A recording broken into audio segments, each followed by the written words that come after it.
Hello everyone, in the video series today we are going to start a poem which is Vocation, that is written by Rabindranath Tagore. First of all, we will discuss about the poet. You know, Rabindranath Tagore is a very popular poet in India. He wrote many stories, many poems and many novels also. He was born in 7th May 1861 in West Bengal. He got the Nobel Prize for the collection of his poem Gitanjali in 1913. Okay, this is the poem Vocation. In this poem, the poet describes about the imaginations of a little boy. A boy wants to be a Bengal seller and a gardener and a watchman. So the poet describes the different professions in this poem. Okay, the word vocation means a type of life or a type of work that is especially made for you, that is especially you want to be live. Okay, vocation means ऐसा काम और ऐसा जीवन जो आप जीना चाहते हो. Okay, तो इस पोएम में पोइट एक छोटे बच्चे के इमेजिनेशन, उसकी कल्पनाओं को डिस्क्राइब करता है, उसके बारे में बताता है कि कैसे वो अलग अलग जीवन जीना चाहता है जिसमें there is no restriction in his life, जिसके जीवन में किसी भी तरह की कोई रुकावट न हो. Okay, so the little boy wants to be a life there is no restrictions. वो एक ऐसा जीवन चाहता है जिसमें कोई भी बाधा नहीं हो, कोई भी रुकावट न हो. Okay, so dear students, do you ever have a feeling that your life is too boring? Dear student, कभी कभी आपने ऐसा सोचा होगा कि आपके लाइफ बिल्कुल बोर हो चुका है एक ही तरह के जीवन से, एक ही स्टूडेंट तरह की लाइफ से. तो आप इमेजिनेशंस करते हो, आप कल्पनाएं करते हो कि मैं ये काश मैं ये होता तो मैं ये करता, ये होता तो मैं ये करता. तो आप अपनी इमेजिनेशंस को दूसरे को बताते हो. Okay, so do you feel that every day is the same? और आप सिर्फ ये फील करते हो कि मेरा जो डेली लाइफ है वो बिल्कुल एक जैसी है, उसमें किसी तरह का चेंजेस नहीं है. तो हर कोई स्टूडेंट एक डिफरेंट लाइफ चाहता है जिसमें एडवेंचर हो. Okay, so let's come to know about the imaginations of a little boy through this poem. First of all, I will read the stanza, after then I will explain in Hindi. Okay, so the explanations of the stanza you should listen me carefully. Okay, let's start. Okay, let's read a poem about a child and find out what he wants to be. आओ हम एक ऐसी poem पढ़ते हैं जिसमें एक student है, एक छोटा बच्चा है जो अपना जीवन कैसा जीना चाहता है. Okay, this is the first stanza. Okay, when the gong sound 10 in the morning and walk to school by our lane, every day I meet the hawker crying bangles, crystal bangles. There is nothing to hurry him on, there is no road he must take, no place he must to go, no time when he must come home. I wish I were a hawker, spending my day in the road trying bangle, crystal bangles. Okay, let me explain this stanza. Okay, when the gong sounds 10 in the morning. Gong means a kind of clock tower जो समय बताता है, एक तरह का घंटा घर है जिसमें टाइम शो होता है.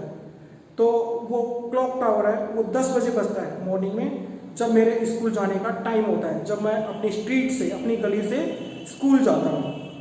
Every day I meet the hawker crying bangle, crystal bangles. हर रोज मुझे एक होकर मिलता है जो जोर जोर से आवाज देता है कि क्रिस्टल की बेंगल्स ले लो, चूड़िया. बेंगल्स मीन्स क्या होता है? चूड़िया. क्रिस्टल की चूड़िया ले लो ऐसे. There is nothing to hurry him, उसको किसी तरह की कोई जल्दी नहीं है. There is no road he must, और ये भी कोई जरूरी नहीं है कि उसको ये रोड लेनी है.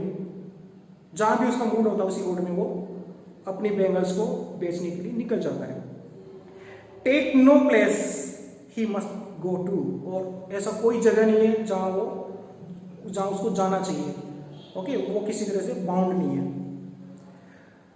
No time when he must come home, और कोई समय नहीं है जब वो वापस अपनी बैंगल्स को, अपनी चूड़ियों को बेचकर वापस घर आएगा।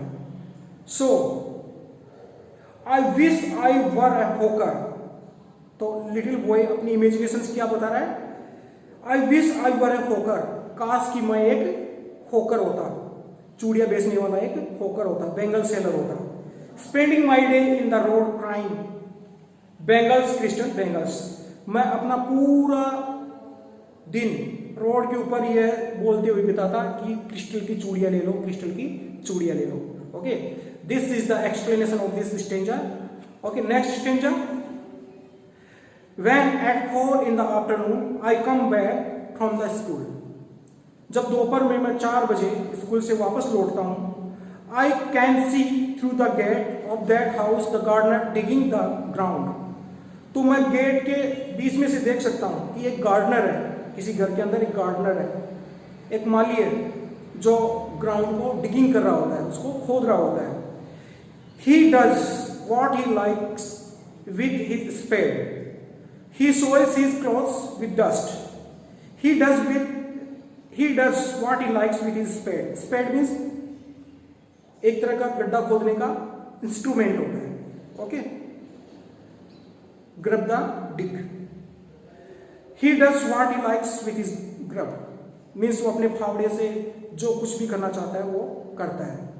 he soils his clothes with dust, वह अपने क्लॉथ्स को, अपने कपड़ों को डस्ट से पूरा भिगो लेता है, उसके पूरे कपड़े डस्ट से भीग जाते हैं। Nobody takes him to task if he gets back in the sun or get wet, कोई भी उसको काम नहीं देता है यदि वह सूरज की तेज रोशनी से पूरा भीग जाए, तप जाए, बैक में तपना, और पूरा पसीनों से गीला हो जाए, लेकिन उसको कोई टास्क देने वाला, कोई भी काम देने वाला नहीं होता है। आई wish I were a gardener, तो यहाँ पे जो लिटिल बॉय है वो एक इमेजिनेशंस बताता है, अपनी कल्पना बताता है, काश कि मैं एक गार्डनर होता, काश कि मैं एक गार्डनर होता।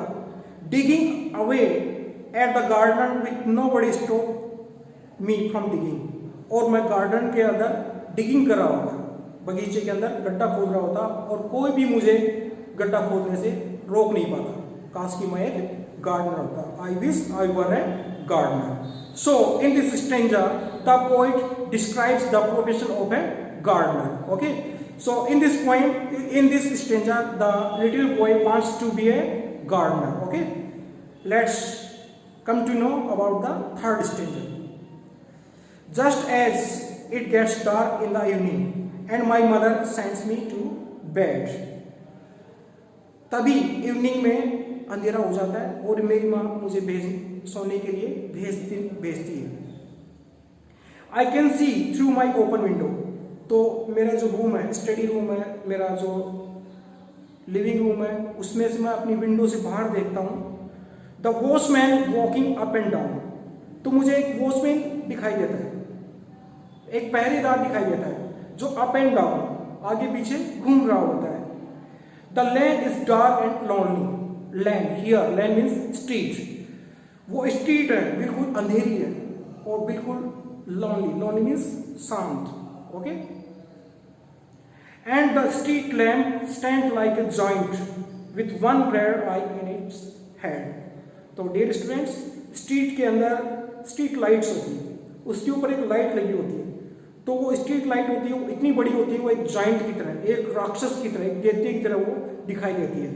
तो यहाँ पे जो लिटिल बॉय है वो नरेट कर रहा है, वो बता रहा है कि स्ट्रीट लाइट एक जाइंट की तरह अपनी लाल आंखों से और एक बड़े से सर के साथ खड़ी हुई है। The watchman swings his lantern and walks with his shadow at his side and never once goes to bed in his life.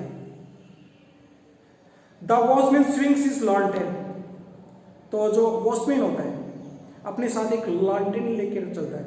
Okay, lantern means a kind of light, an instrument of light, एक रोशनी का एक instrument होता है, यंत्र होता है। Okay, lantern. and walks with his shadow at his side. और जब वह वॉकिंग कर रहा था अप एंड डाउन, आगे पीछे जब वॉकिंग करता है तो उसका जो शेडो है उसका साथ नहीं छोड़ता, उसका शेडो उसके साथ चलता रहता है. And never once goes to bed in his life. तो जो लिटिल बॉय है वो ऐसा सोचता है कि ये वॉचमैन अपने जीवन में कभी नहीं सोया, ये रेगुलरली अपना काम करता है, ये अपनी लाइफ में कभी नहीं सोया. क्यों नहीं सोया? क्योंकि वो ऐसा देखता है कि मैं जब रात को सोने जाता हूँ तो ये वॉचमैन पहरेदारी करता है.